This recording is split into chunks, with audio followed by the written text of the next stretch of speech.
Okay, so this is a brief content warning.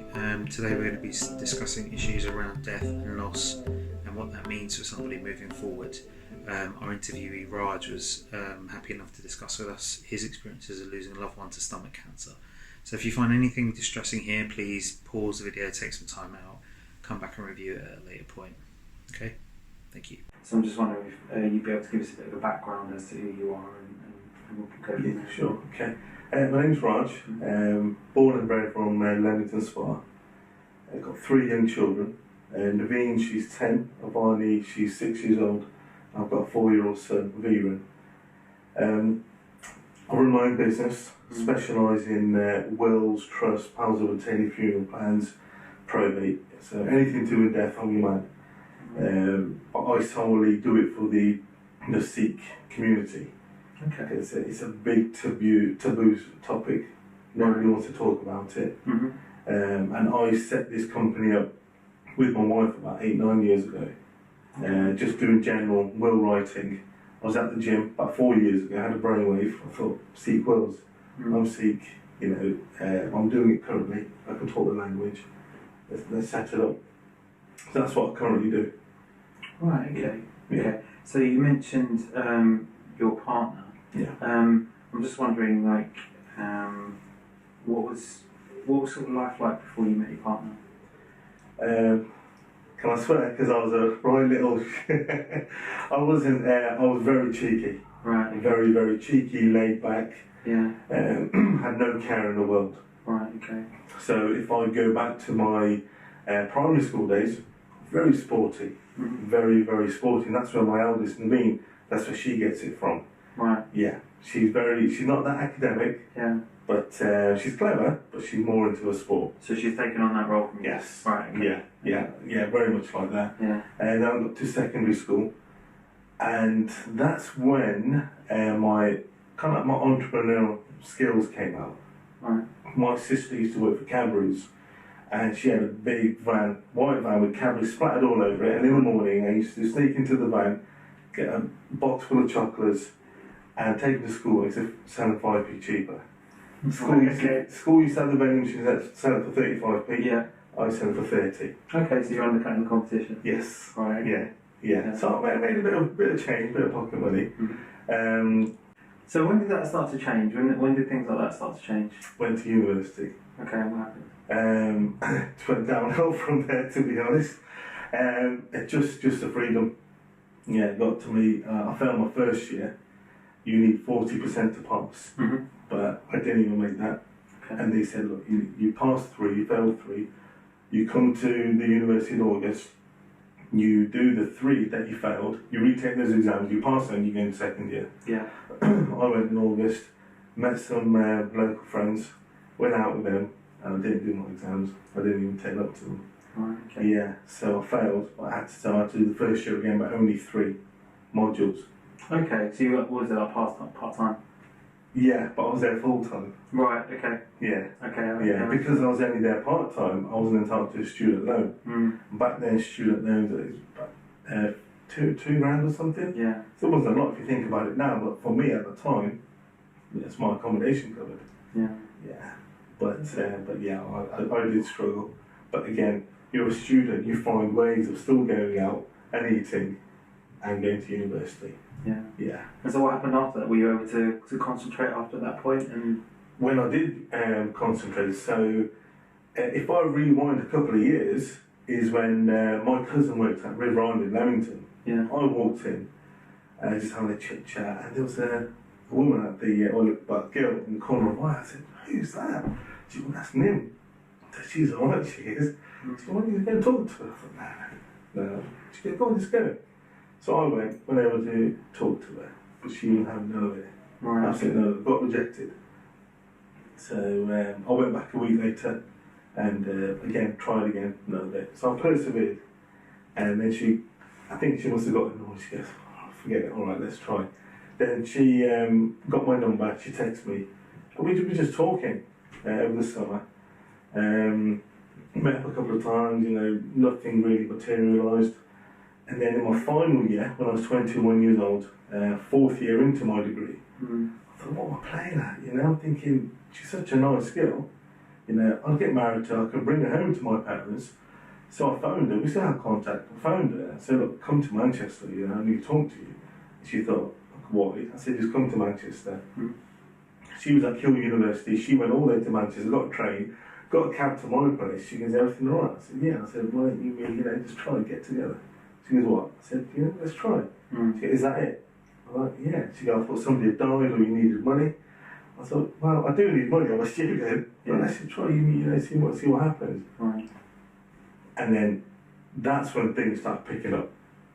So Okay. so I passed my degree because of her, because she helped me just focus. Mm. She helped me do my dissertation, or just do my dissertation. Right. Okay. Yeah. Yeah. So you had a new lease of life, a new focus, new aims. At that point. Right. Yeah. Okay. And what really sunk in for me was that I'm not going to bring you home to my dad if you haven't got a degree. Yeah. Because her dad's a PhD and a doctor and quite high in engineering.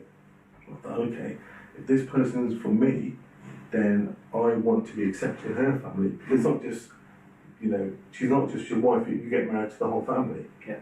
Yeah, so I thought, right, let me get myself in gear and just focus. But because of her, yeah, absolutely. Okay. Definitely because of her, yeah. And what was life like once you guys got married? Wasn't really much of a change, to be honest, because we were together for a few years. Mm. I'd known her for probably about 6 years before, all together. It was just her moving in, and she would come. We were both working in Stratford-upon-Avon when I worked in call centre. So she would come to my house, pick me up, and then I would drive her and we'd go together. Right. Yeah, and that continued after marriage. So it was kind of the same.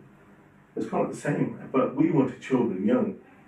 So Naveen, who's 10, she was born before our first anniversary. Right. Okay. Yeah, and that was great. Yeah. It was a bit of a shock to the system when we brought Naveen home, put the car seat down, we looked at each other like, what are we going to do with it? Because normally when you have children, you just give them back. I thought, she's ours for life, Mm. And that hit home. Right. Yeah, I'm like, grow up now. Yeah. Yeah, you're not a kid anymore. Fun time's over. Right. Okay. Yeah. And how was that? What was it like having kids? What was that like? What was that first year like? It was tough. I'm not gonna lie, it's very, very tough because the late nights, feeding, changing nappy. I've always been a hands-on dad. Mm. Always been a hands-on dad. But it was hard.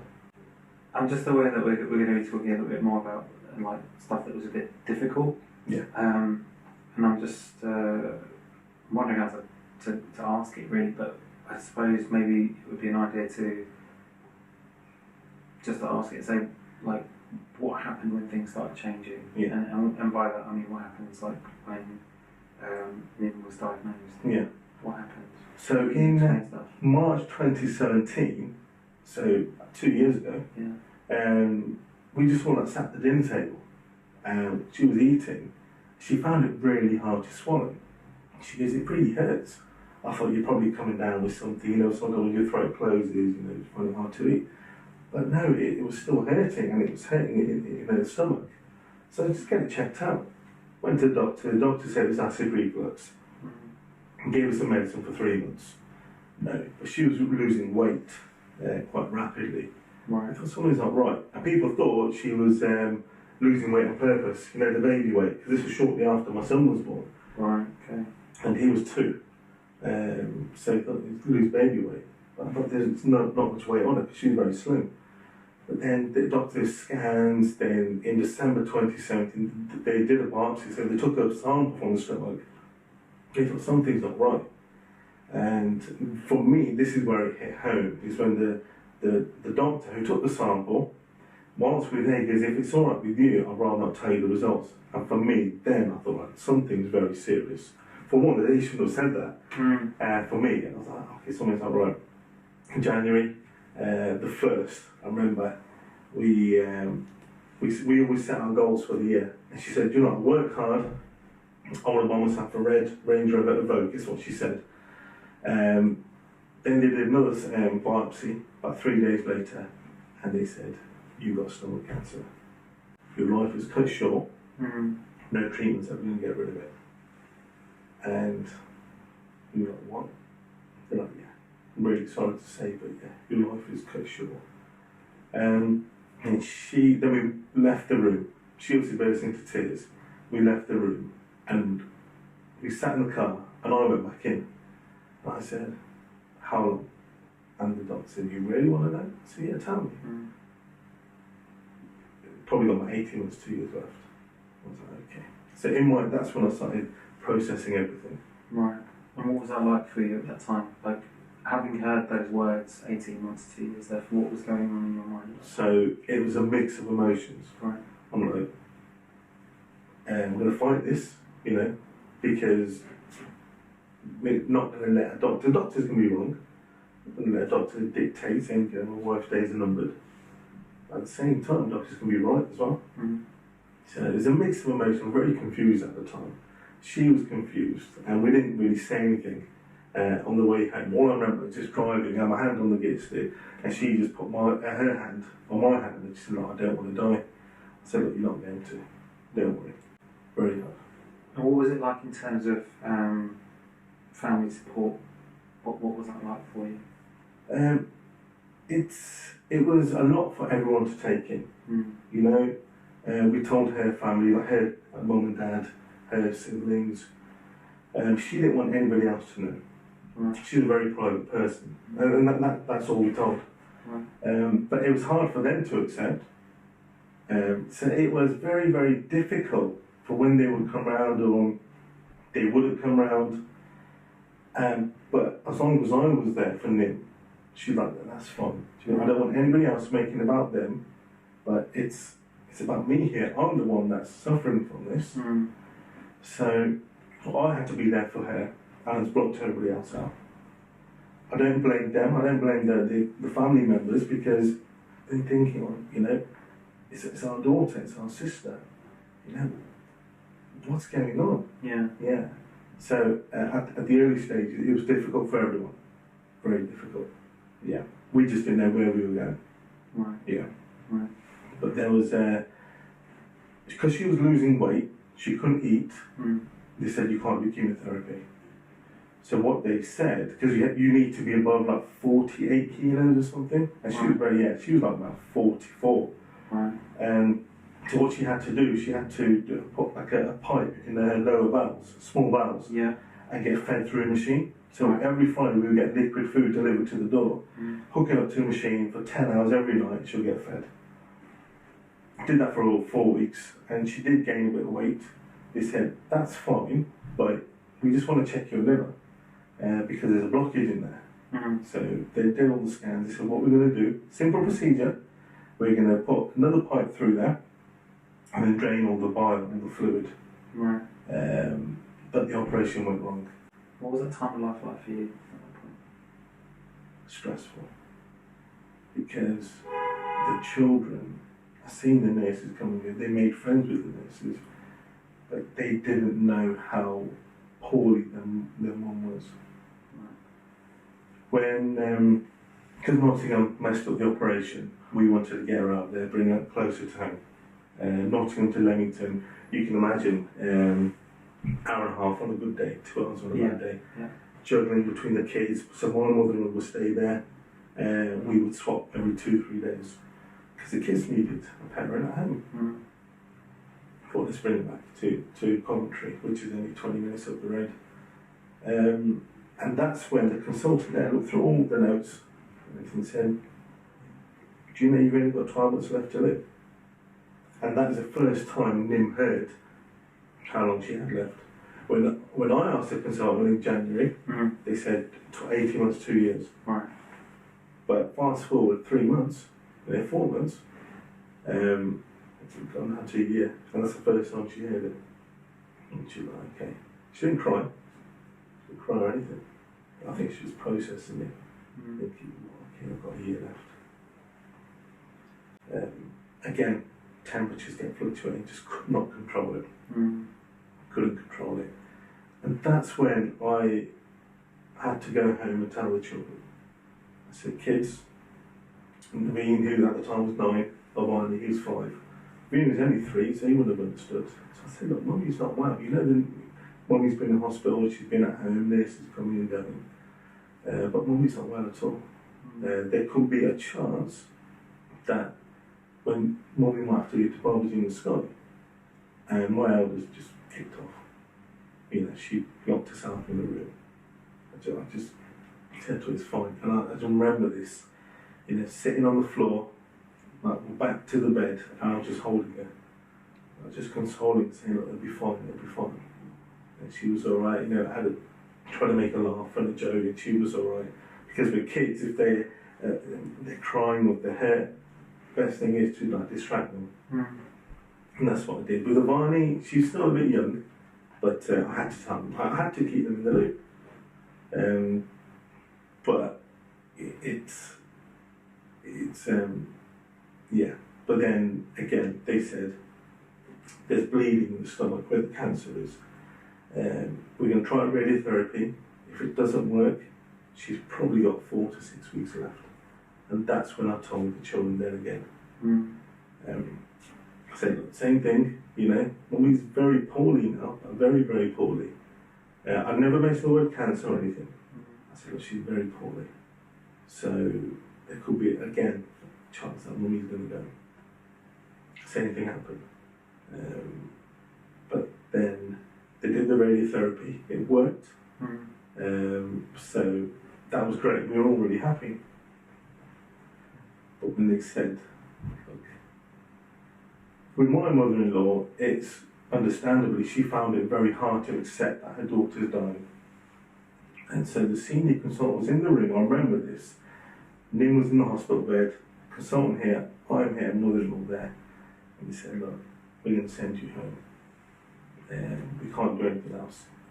My mother-in-law was saying, there's always hope, we can fight this.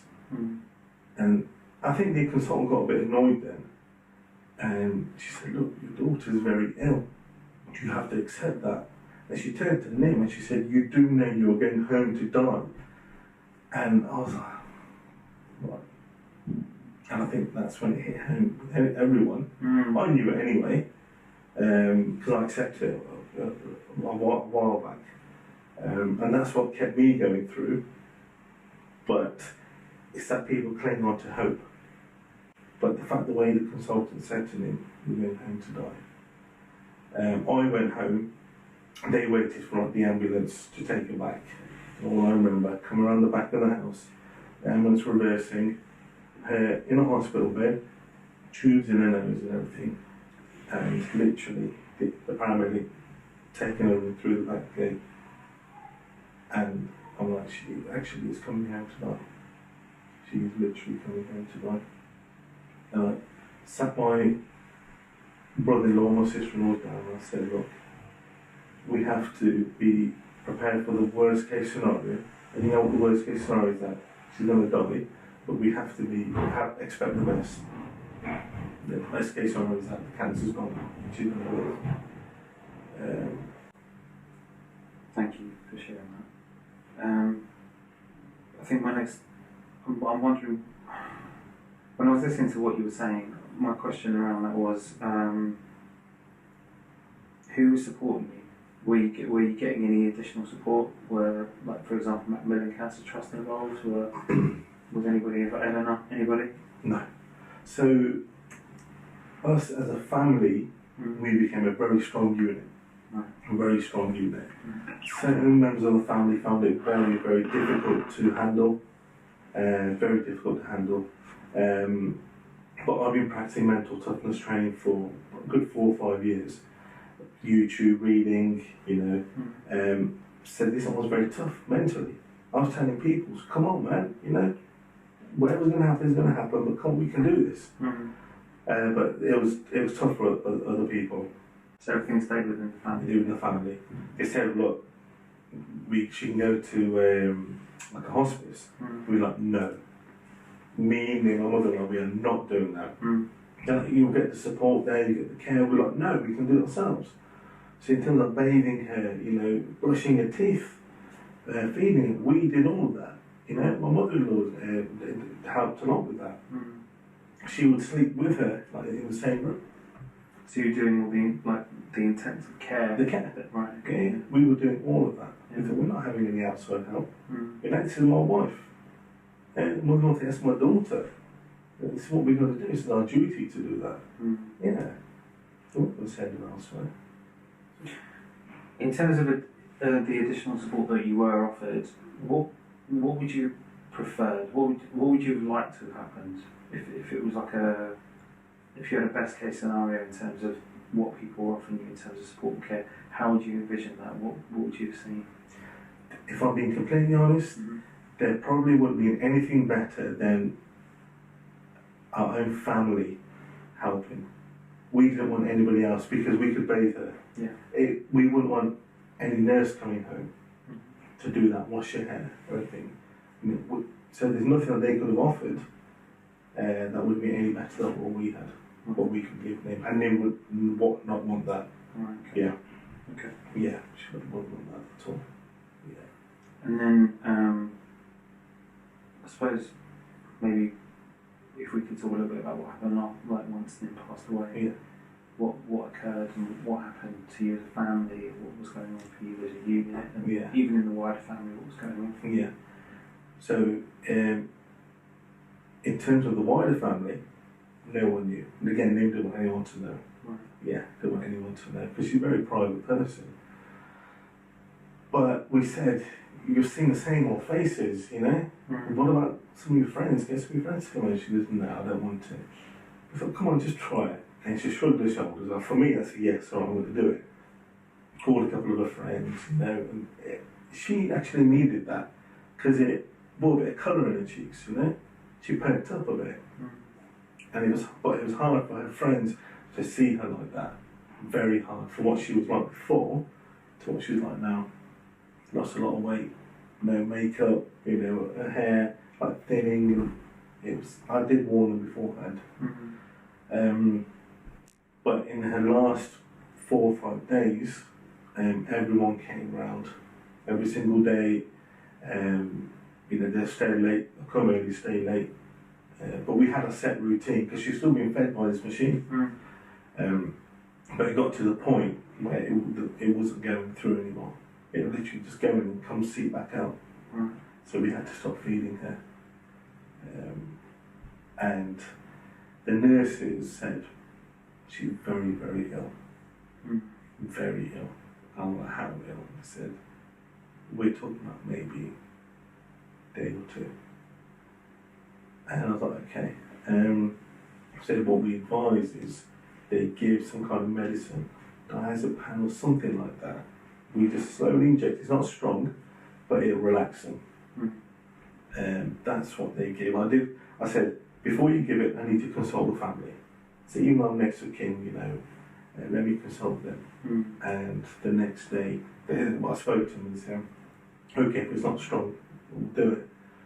Next day they put it, and she's fell asleep. She's breathing, but it's very deep. But it was long breaths. On the 19th, it was just, we were sat in one room, her brother and sister was sat with him, and they said, all we heard, hang on, her breathing's getting a bit shallow, so we all ran into the room, and she took her last 3 breaths, and that's it, she went.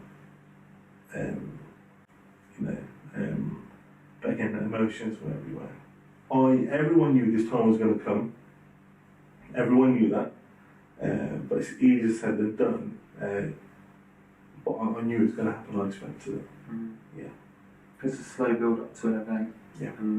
Yeah. The event happens and then everybody has their reaction after. Yeah, that's it. But again, it's easy for me. I've been doing mental toughness training, planning for end of life physically. That's what I do for a living. I've worked in the funeral industry, so I've done funerals before. So in my head, I played exactly what was going to happen. I thought, when Nim passes away, I'm going to give time for the family to say their goodbyes. I need to call the funeral director. They're going to come. You know, they're going to come to the house, open up the body bag, put a body in, zip it up, and just take her. I knew that all this was going to happen, but nobody else did. You know, because I've never seen it before. And it was very emotional, very, very emotional at that time.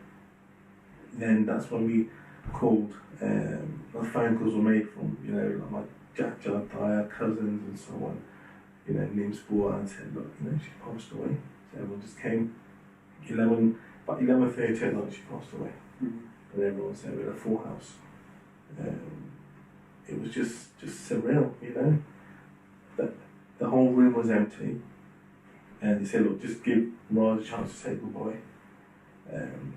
And don't forget, at that time, there's all this commotion going on, very loud, but the 3 kids were asleep upstairs.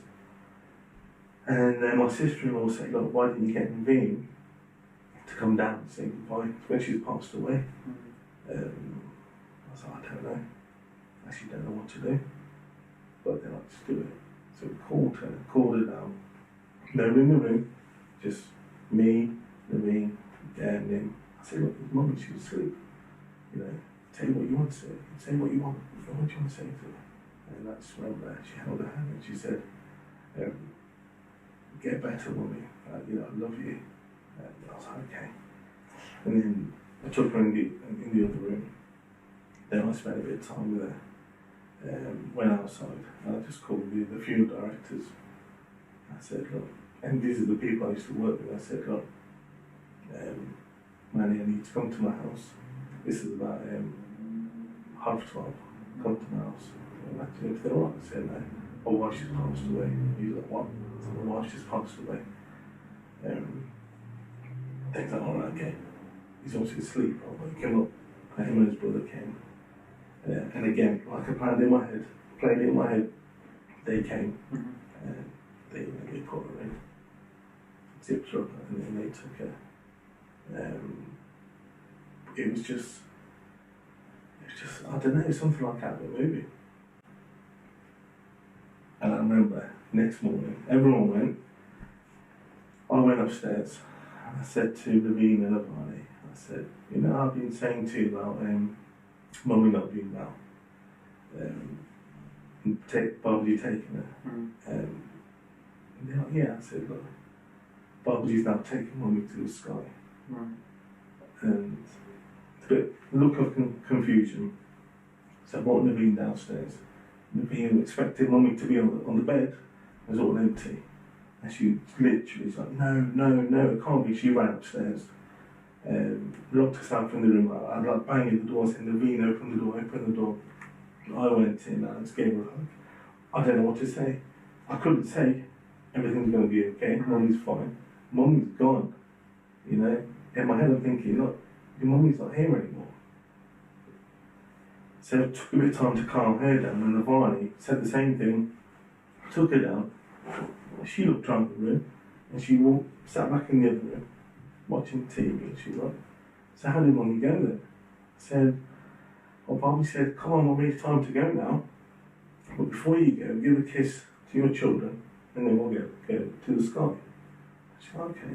So how did she go? I said, well, she flew up. And she's like, okay, she goes, can we FaceTime Mummy? And I was like, well, literally in the corner, there's a phone there. I said, look, Barney, we can't, look, Mummy's left her phone there. She's like, okay. I literally gave her a hug, and I literally just burst into tears. I was doing it very quietly. I didn't want her to know. Yeah. That was very, very tough for me. As soon as she said, can we FaceTime Mummy? I was like, oh, can't do it. But she's very different to Naveen. Naveen's very emotional. But Avani, she still is quiet. She's still very quiet. Then Viren, it was 3 at the time. When's Mummy coming back? I was like, Mummy's not. Mummy in hospital? So, nah. Mummy's above in the sky. I remember just jumping on the sofa, looking out the window. Mummy, when are you coming back? I said, even Mummy's not. And this was going on for a good few weeks, few months. Right. I remember I just sat in the car, and he was just looking in the mirror, and he was looking out in the sky. He goes, I love you, Mummy. I was like, oh, man, don't. I said, don't. And he still says, he goes, I really miss Mummy. Obviously, you look at a photo, and I really, really miss Mummy. I said, why? We all do. Yeah. That was a very, very tough time.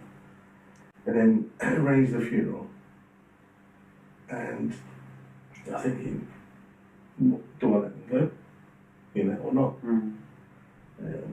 But we made the decision to make sure that the kids went. Otherwise, they would regret it. There's a Daddy, why didn't you let us go to Molly's funeral? Yeah. They probably won't remember.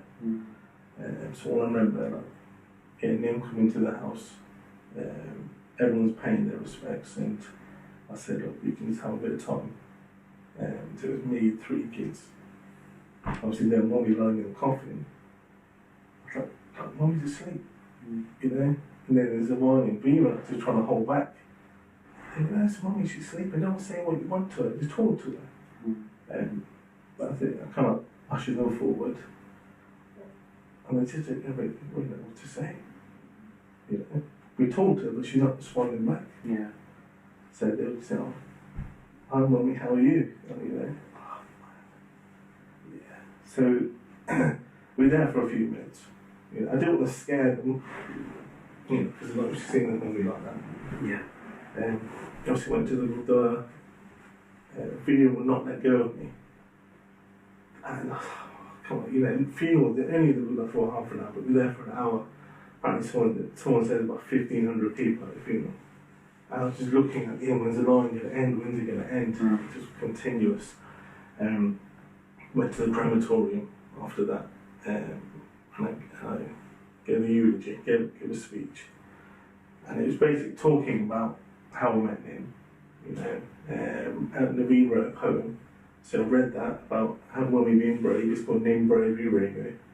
So I read that, and then all I remember, we played a little video, called pictures and everything. I remember just before pressing the button for the curtains to close, I walked over. I was holding my son, and he just gave a kiss to the coffin. Walked over and said, all three of them got together. I said, look, press the button, pressed it, and the curtains closed. But the next day, it was a weird feeling, a very, very weird feeling. Still, people would come and go. House was packed. But when you do the absorbs, I didn't have it at home. I had it at Mum and Dad's, 1 street behind. Right. I thought I want the kids to sort of have their own little territory. They can play and just carry on with their normal routine. Everyone's like coming and going, Daddy, why do you have to come here for? I said, look, they wanted to talk about Mummy. They're here for Mummy. Mummy's not here anymore. I said, I know. Make sure you guys are okay. So I had prepared myself for absolutely every single stage up until she passed away, up until the funeral. Mentally, it's like I was ready for it. And when people were coming over to pay the respects, I was consoling them because they weren't crying. I said, it's fine, it's okay, it's fine. But it's when people start coming over, that's when it hit me hard. Yeah, it really hit me hard then. I was so used to being busy. Kids were back at school. The teachers sent out a letter saying, do not approach the family. They need their own space. But I didn't know that. I expected, when I did the school run, I expected everyone to come to me. Right. And I was like, what's going on here? But, which was nice. And the school had been very supportive. Very, very supportive.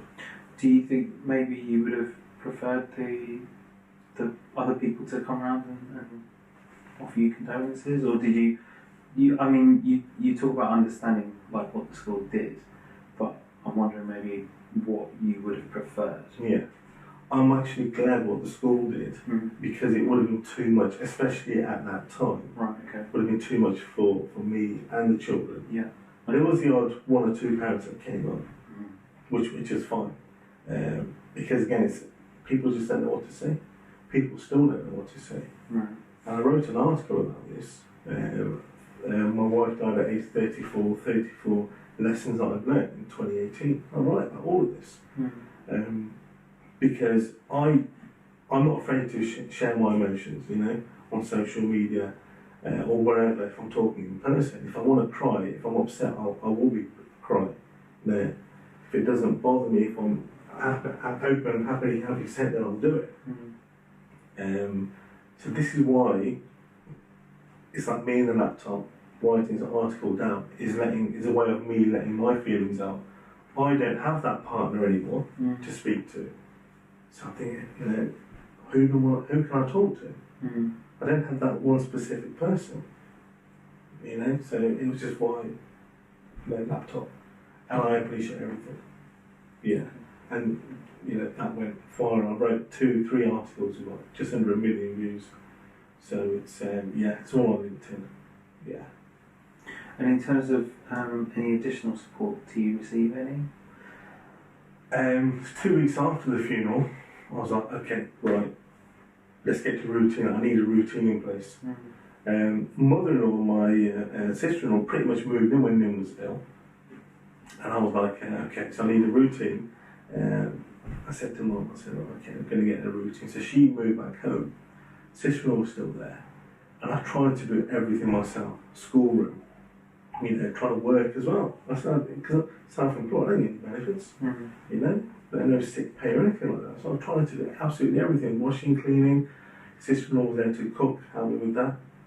But it just got too much. And where I was used to, me and them were used to doing everything with the children, doing everything at home, I thought I need to reach out. I need to ask people for help. And that's what I said to Mother, I need your help. My mum and dad, my sister, external family members, I said, I need help. It's too much for me. And I thought, I need to let go. Even though I need to get them in a routine, which I still can do, I need to rely on other people. And which is a great help. I tried to work in between. Mentally, I just still wasn't there. So come October, I thought, I'm ready. I did a couple of meetings here and there. I thought, no, I'm still not ready. November, fine. I literally was in the schoolroom, Viren again, he was in nursery, he was going to do 9 till 12. After school at 9 o'clock, come home, and lie on the sofa, when Nim used to lie before she got to bed, Netflix, and literally just fall asleep. Alarm used to go up at 11:50, go to school, pick Viren up.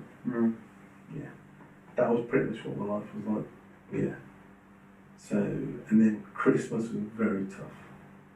First Christmas without kids without their money. And again, mentally, I was prepared for everything else, but I wasn't prepared for the aftermath. What should I do? Christmas Day, we always have it at home. Go to my mum and dad's, because my mum's birthday, go to my in-laws for a bit, and have Christmas dinner at home. I can't cook Christmas dinner, So we did the normal rounds, but we went to my cousins, which was nice. But all I remember, waking up on Boxing Day, we got handprints done of Nim's hand, got it for all the family members, and that was framed on the wall. And all I remember, waking up Boxing Day, just next to me, I was just basically holding on to it. I said, I can't do it. I can't do this without you, where are you? And it was just, I found that really difficult, really, really hard. Really hard to deal with. So, would you say that that's when you were grieving? That's when the grief really came in? When the grief actually hit me was, again, I didn't really cry at any point apart from when Avani said about the FaceTime thing. I went to Manchester in October, and I thought that's when we first got together. So I want to walk around, reminisce. So walking past restaurants, I got my phone out, I might take a photo of it. I just wanted to send it to her. I thought, I can't even do that anymore. So I put my phone away, and I sat down in a big outdoor area, and there was a busker, not famous or anything, she was singing one of her songs. I was listening to the lyrics. That is when it hit me. And I was bursting into tears. And I didn't really care what people were thinking there's a big 6'3" guy, bawling his eyes out. I didn't care. And that is when I started grieving. That's when it really, really hit me. But then there were times when I'd grieve for a few days here and there and then carry on, because I had to care for the children. So it was just like that in spurts, in a few weeks would go by, I'd be right, and then it would hit me.